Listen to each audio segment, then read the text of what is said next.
quand il est parti de Paris, il était critiqué, il était en perdition et en mal de confiance. Voilà ce qu'on disait de lui quand il est parti. C'est un bilan négatif pour Ekitike au PSG. C'est presque dommage, voire frustrant pour les supporters du PSG parce qu'on nous a vendu un crack à son poste, grand, mais habile techniquement, réaliste et complet. Et ben, on n'a rien vu de tout ça. C'était l'avis général à l'époque, mais il y a eu une métamorphose depuis pour Ekitike dans l'attitude, dans les stats. Mais alors pourquoi ce n'est plus le Ekitike du PSG? Regardez, ce n'est plus un homme, c'est un extraterrestre du football. Il est fait spécial. Très joli montage de Baptiste Vautier. Alors au PSG, il a quand même subi un contexte, on va dire, pesant et une immense pression. Oui, sans faire de mauvais jeu de mots, il est arrivé avec une immense étiquette sur le front. Il a 21 ans, il a marqué 11 buts avec Reims la saison d'avant. Il est acheté près de 40 millions d'euros au PSG, c'est 30 millions plus des bonus. Le vestiaire dans lequel il débarque, c'est un vestiaire de stars. Regardez le 11, ça c'est l'équipe type. Navas, Hakimi, Marquinhos, Ramos, Mendes, Vitinha, Verratti, Ruiz et ses concurrents devant, Messi, Mbappé, Neymar. Aucune chance de jouer titulaire, mais ce serait malhonnête de dire qu'il n'a pas eu sa chance. Cette saison-là, il a un vrai rôle dans la rotation. C'est le seul attaquant de métier sur le banc. Il a 30 minutes de jeu par match en moyenne et il a quelques occasions de se montrer en étant 12 fois titulaire en Ligue 1. C'est pas rien. Son bilan d'attaquant, c'est 4 buts, 4 passes décisives. Son sentiment à lui, c'est qu'on ne lui a pas assez fait confiance, il le dit dans l'équipe. On ne m'a pas aidé à ce que je fasse mieux. On ne m'a pas donné de confiance, même pendant les entraînements, même à travers des discussions. Quand je vois Brad Barcola, je me dis que si j'étais arrivé dans ce contexte-là, avec du temps, sous-entendu, ça se serait bien passé. Hier, en conférence de presse, Vitinha et Luis Enrique lui ont trouvé des circonstances atténuantes. Il a beaucoup de qualités, ça se voyait aussi à cette époque déjà. Malheureusement, ce n'était pas le bon contexte pour lui. Je me rappelle quand il a été ici, et il était très jeune quand il était ici et il a amélioré beaucoup. Alors, il est bien gentil, Luis Enrique, mais c'est lui qui l'a mis sur la touche quand il était au PSG pour sa première saison. Il le fait jouer 8 minutes contre Lorient à la première journée 2023-2024. Derrière, 25 matchs hors groupe. Et finalement, il est prêté à Francfort en mercato d'hiver où il explose. C'est à la fois un choix du coach et une punition de sa direction parce qu'il avait refusé de quitter le club l'été d'avant. Alors, est-ce qu'il n'est pas aussi responsable, Hugo Ekitike, de son passage compliqué au PSG? Oui, et c'est ce qu'on comprend quand on écoute Christophe Galtier, son premier coach à Paris, qui déclarait ça. Il attendait plus de son attaquant. J'ai eu une longue discussion avec Hugo la semaine dernière. Je lui ai dit tout simplement que j'avais moi une part de responsabilité, mais que lui aussi avait une part de responsabilité. On a défini aussi qu'il travaille plus, qu'il mette aussi beaucoup plus de rythme et d'intensité, parce que quand il rentre en cours de match, il doit être visible, il doit être vu et lui doit être en confiance là-dessus. Encore plus marquant pendant son passage, regardez ce qu'écrit Le Parisien. On est en février 2023 au sujet d'Ekitike. Peu supporte Hugo Ekitike dans le vestiaire en raison d'une supposée grosse tête. Donc on lui reproche un excès de confiance à Ekitike, mais la confiance a toujours été un moteur au PSG, même pour lui, au PSG. C'est ce que nous explique David Guillon. C'est celui qui l'a découvert à 11 ans et qui l'a lancé pour la première fois en Ligue 1. Il a suivi de près sa trajectoire. Il y avait les trois galactiques devant lui et pour lui qui aimait aussi prendre la lumière, qui a énormément de confiance. Bon, il a vu que inévitablement ça allait être très difficile de jouer à leur place. Je pense que cette année-là lui sert énormément aujourd'hui à Liverpool. Ça lui a permis de voir aussi comment vivait un grand vestiaire. David Guillon, il a une anecdote aussi à nous donner qui montre la confiance d'Ekitike dès ses débuts. Ça se passe la première semaine où il est convoqué avec l'équipe réserve de Reims. C'est pas avec les pros, c'est important. Le vendredi, c'était sa première semaine. Le vendredi, je lui dis, écoute, rendez-vous demain avec l'équipe réserve. Il ne comprenait pas déjà pourquoi il n'était pas dans le groupe. Alors que c'était sa première semaine, c'était ses 3-4 premiers entraînements avec nous. Donc vous voyez, ça c'est Hugo. Il est très ambitieux et il pense que de suite, il peut, à juste titre, apporter énormément. C'est quelqu'un qui a énormément confiance en lui. La plus grande qualité qu'il a, elle est mentale. Alors aujourd'hui à Liverpool, on découvre tous un joueur différent, un buteur qui s'est complètement affirmé. Oui, un joueur différent par rapport à celui qu'on connaissait au PSG, plus mature, mais qui n'a pas de sentiment de revanche par rapport à ce qui s'est passé dans le passé. Il n'y a aucune haine envers ce qui s'est passé avec Christophe Galtier ou tout ce qui s'est passé au Paris Saint-Germain. Non, j'ai aucun regret, j'ai vraiment progressé en tant que joueur et en tant qu'humain quand je retrace mon parcours au Paris Saint-Germain. Côtoyer Messi, Neymar, Mbappé, ça l'a fait grandir. Il a beaucoup appris au PSG, il l'a dit plusieurs fois aussi au micro de Giovanni Castaldi. Je pense que c'était un passage nécessaire. J'arrive de Reims, c'est un autre environnement. J'avais besoin aussi de me trouver mon identité de joueur et c'est beaucoup d'heures de travail, de revisionnage, de remise en question et j'ai grandi, j'ai pris de la maturité, j'ai beaucoup joué aussi. Je suis loin d'être encore à la meilleure version de moi-même. Mais il a trouvé son style quand même, son style d'attaquant. Et ce style, il est assez unique, à tel point qu'on a trouvé une stat incroyable que nous a glissé Raphaël Sebaoun. Regardez, meilleur dribbleur cette saison parmi les avant-centres du top 5 européen. Franchement, pour un attaquant en plus d'1m91, c'est assez prodigieux. Prodigieux, mais ça ne surprend pas son premier coach, David Guillon, parce qu'à 15 ans, Ekitike avait déjà toutes ses qualités, visiblement.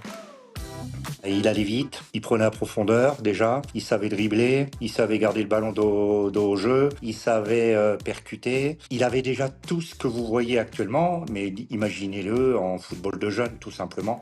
Allez, on va regarder tout ça à la preuve en images en équipe de France avec du Hugo Ekitike. Regardez cette prise de balle contre l'Ukraine, ça, c'est pas le Ekitike du PSG. Il vise directement le but, il est tranchant, il va aller chercher le 1-2 avec Mbappé. Son ancien partenaire, précision devant le but. Ça, Benoît, ça c'est la marque d'un attaquant en confiance. Exactement. Là, surtout là, quand il prend le ballon, il arrive à passer entre les deux défenseurs. La conduite de balle est plutôt bonne. Il décale et ensuite il repropose. Et en une touche de balle, plat du pied. Parfait. Ouais. On voit son deuxième but en bleu contre le Brésil, c'était plus récemment. Il ne s'est pas métamorphosé depuis le PSG, mais il était plus effacé avant, en manque de confiance. Et sur ce but, sur ce piqué, Nabil, là c'est encore la marque d'un neuf qui ose et qui n'a pas peur. Ouais, en une touche, un petit piqué comme ça sur le côté, il est relâché. Moi, il m'avait impressionné sur ce match contre le Brésil. Il avait un moment, il a mis une accélération, j'avais trouvé ça hallucinant, quoi. Ouais, c'est un buteur complet maintenant, un grand attaquant par rapport à celui qu'on connaissait au PSG. Donc attention à la malédiction des ex. On est dans le pourquoi avec Hugo Ekitike qui a porté les couleurs du PSG, Anthony Clément, qui est donc maintenant à Liverpool. On a vu des joueurs briller en Allemagne, se relancer, il y a plein d'attaquants, et puis derrière pas forcément réussir ailleurs. C'est arrivé et d'autres ont échoué. Vous êtes surpris par son adaptation à Liverpool parce qu'ils ont aussi recruté Isaac pour une somme colossale, et même si le joueur est blessé actuellement, il avait pris sa place de titulaire. Moi, ce que j'avais peur pour lui quand ils ont pris Isaac et Ekitike en même temps, parce que c'était deux investissements énormes et j'ai du mal à penser, il y avait Wirtz aussi, qui est de la place pour tout le monde.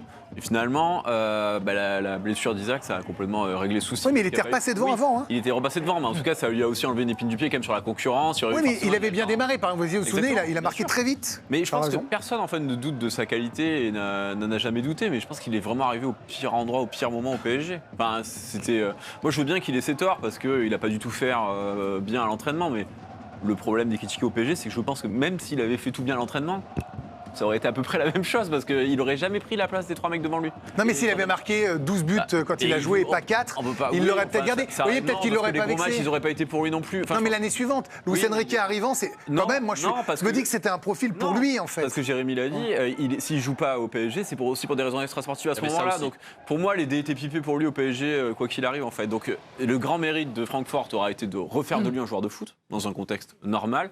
Et en plus, pas forcément le plus compliqué pour un attaquant en Bundesliga, parce qu'on sait que c'est parfait pour se relancer. Et oui, Liverpool, c'est très fort, parce qu'il arrive à faire ça en étant aussi polyvalent, pouvoir aussi jouer sur le côté. Et ça, c'est un grand point positif pour les Bleus. Pour l'équipe de France, à gauche. Parce que, justement, il a ce profil unique qui fait que même s'il y a énormément de concurrence en bleu devant, lui, c'est un peu un cas à part parce qu'il peut vous apporter des choses que les autres ne peuvent pas faire. Vous parlez des Bleus, belle passe décisive. Giovanni Castaldi suit les Bleus en plus du Paris Saint-Germain pour la chaîne L'équipe. Son intégration, elle a été réussie avec la main magique, voilà, Giovanni. Parce qu'il y avait eu quelques bisbilles, je ne sais pas si c'est le bon terme, quand il était en espoir. Il me semble que le staff a eu des doutes sur le fait qu'il pouvait être bon dans un groupe. Ça s'est très bien passé. Honnêtement, son intégration, elle est exceptionnelle puisque c'était posé la question, même s'il était bon avec Liverpool dès le début de la saison, il y avait beaucoup de concurrence. Randal Kolo-Muani et Marcus Thuram sont des pions essentiels de Didier Deschamps. Et puis, à partir du moment où il a été appelé en bleu, il y a eu une intégration express dans le vestiaire. Tout ce qu'il a pu monter à l'entraînement, la personnalité, d'être très bon dans les oppositions. Sur l'histoire récente de l'équipe de France, c'est fort. Et franchement, ce qui s'est s'est passé au Brésil. Le fait que Mbappé, de par la présence d'Ekitike, puisse être sur le côté gauche, dans l'axe, d'avoir ce dézonage permanent qu'on peut avoir à droite avec Olysée et Dembélé, on l'a aussi à gauche quand il y a Ekitike et Mbappé. Ça offre un large choix tactique pour Didier Deschamps. C'est très très intéressant. C'est vrai, Julien, qu'il est quand même protéiforme alors qu'on ne le pensait pas protéiforme. Mais c'est ça qui est étonnant et c'est ce qui nous fait penser aussi que c'est presque une incongruité que ça n'ait pas marché pour lui au PSG parce qu'il a réussi à se... Enfin, on parle de la grosse tête qu'il aurait eue éventuellement à cette époque-là. Je ne sais pas ce qu'il en est, mais pour le reste, il a une capacité d'adaptation qui est assez extraordinaire. En équipe de France, on le voit, mais quand on revient même sur sa carrière précédemment, à Reims, quand disait David Guillon, c'est que tout de suite, il s'est senti à l'aise dans le groupe. Il est quand même parti jouer au Danemark alors qu'il était tout jeune, prêté par le Stade de Reims. C'est quand même quelque chose qu'on voit très peu chez un jeune joueur français. Donc, 19 ans, oui. Et là, il arrive à Liverpool et immédiatement, il est aussi dans le bain. Donc, c'est vrai que c'est assez étonnant. Ça montre aussi à quel point ce PSG-là, avec les 3 stars de devant, c'était une équipe qui était quasiment impossible à la fois à manager et à intégrer, quoi qu'il en soit. Et puis Nabil, il avait, on ne l'a pas encore évoqué, une autre, pour moi, responsabilité. C'est qu'on a beaucoup reproché au PSG de ne pas faire de ruissellement, c'est-à-dire de ne pas donner son argent à des clubs pour acheter des joueurs. Là, ils ont mis 40 millions, 30 plus 10, si on fait avec les bonus. Et c'est tombé sur lui. Il faut aussi pouvoir l'assumer, mine de rien, parce que pour nous, en fait, on en parle, en disant ça vaut 30, 40, 50 millions, mais pour un joueur, c'est quand même un certain poids, quand même, j'imagine aussi. C'est un poids, mais je crois que le poids le plus lourd, même si c'est un poids qu'on n'aimerait pas peut-être tous avoir, c'est son énorme salaire. Bah oui. Non, mais quand tu arrives, c'est-à-dire que ça va très vite, en fait. Et on lui reprochait aussi, quelque part, il y avait une perte un peu de sens, quoi. Mais bon, c'est comme ça, c'est des paris sur les jeunes à fort potentiel. Et la grille salariale du PSG faisait que, de toute façon, et ils ont dû aussi payer pour une raison, si on se souvient du contexte à l'époque, et comme j'ai une très bonne mémoire, je vais vous le rappeler, vous parliez d'Isaac tout à l'heure, c'est lui qui était le choix numéro 1 de Newcastle, plutôt que Isaac qui est venu ensuite à Newcastle. Parce qu'il devait signer à Newcastle, et le Paris Saint-Germain l'a recruté du côté de Reims, parce qu'il y avait aussi des bonnes relations entre les présidents. Campos aime beaucoup. Voilà, et que Reims aussi, à ce moment-là, était peut-être un petit peu en difficulté, et que le Paris Saint-Germain, un peu comme Lyon le faisait à une époque en Ligue 1 avec certains clubs, s'était dit, tiens, il peut jouer chez nous, on va le prendre. Et donc effectivement, il y avait aussi tout ce contexte-là. Et vous parliez du fait qu'il puisse jouer à gauche. Quand Isaac était là avec Liverpool, je l'ai vu aussi évoluer à gauche du côté de Liverpool, parce qu'ils avaient quand même pensé à l'idée de faire jouer les deux. Mais moi, je trouve que ce qu'il fait, c'est impressionnant. On parlait tout à l'heure d'Olysée, c'est exceptionnel. Mais Ekitike, la dernière fois, sur la tournée avec l'équipe de France... C'est dingue, t'as l'impression qu'il est là depuis je sais pas combien de temps, quoi. Et que c'est une arme de plus, c'est pas un joueur de complément. Exactement, et ça fait de l'ombre à d'autres, comme Thuram et j'en passe, qui sont là depuis un moment. Bon, écoutez, c'est comme ça. Il y en a, ils sont assis sur du pétrole, nous on est assis sur des joueurs de foot. Oh, c'est beau ça. On parle d'un joueur qui a une grande confiance en lui. Jérémy évoquait son style d'attaquant. Moi, je vais vous parler d'un autre style, son style vestimentaire, parce que Hugo Ekitike, c'est aussi une personnalité très affirmée dans le monde de la mode. Il y a une tenue qui avait été particulièrement marquante. C'était lorsqu'il s'était affiché avec son ancien coéquipier, Layvin Kurzawa, au défilé Louis Vuitton de la Fashion Week à Paris en 2024. Alors, ils avaient tous les deux très peu de temps de jeu à l'époque, mais là, ils s'étaient bien fait remarquer avec cette veste rose, ce t-shirt rose, ces lunettes rouges. Bon, plus récemment, et de manière beaucoup plus sobre, je vous l'accorde, il est arrivé à Clairefontaine avec une tenue aussi qui a fait réagir, parce qu'il aime ça, la mode, et puis il a tout à fait le droit. Ce pantalon en cuir, ce col roulé un peu oversize, comme on dit dans le milieu. Et puis, comment on fait pour manger avec un pull comme ça, là ? Je ne sais pas, Nabil, on met une grande serviette, on met une nappe. Et puis voilà, c'est ça, on relève ses manches, et puis quand on se balade rapidement sur son profil, on voit que la mode a une grande place dans son quotidien. C'est aussi marque de sa personnalité affirmée à Hugo Ekitike. Donc plusieurs facettes avec ce joueur.